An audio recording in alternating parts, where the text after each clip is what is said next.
in the idea of soul. I've never got caught in that. It's a term for a expression of consciousness, if you like, a field of consciousness that actually, quote, incarnates and has the experience. But it's still in a state of separation. It's still within the simulation. So I use a distinctly a different term to soul when I'm talking about the true self, and that I call it spirit. Mm-hmm. Yes. Native Americans talk about the great spirit. And for me, spirit is that level of us that is outside the simulation, that is in fantastic expanded awareness of its true nature.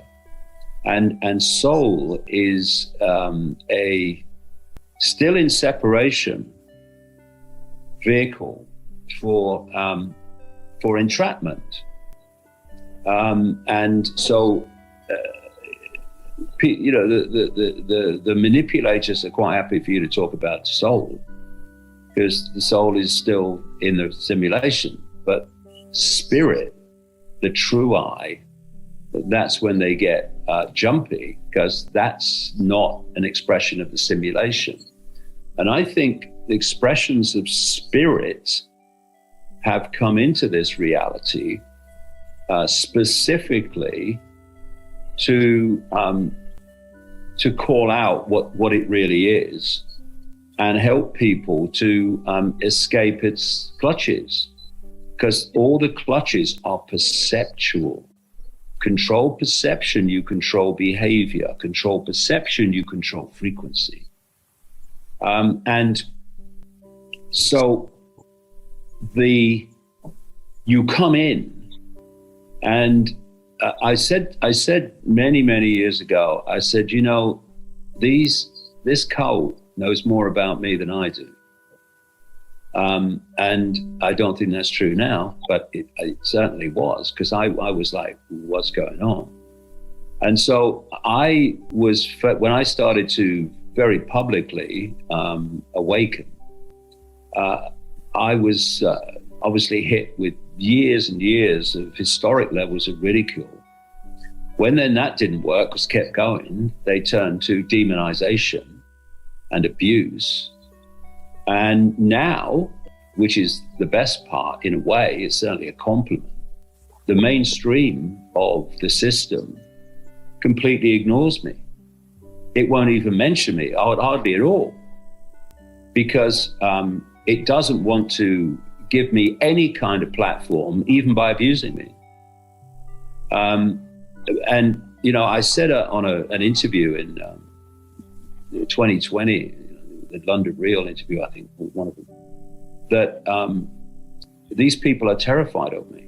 And I knew they were. I knew they were then. And the reason is they're terrified of anyone who is being in any way successful in awakening the slaves, serving currently the interests of this cult and its masters, waking them up from that coma which keeps them in servitude.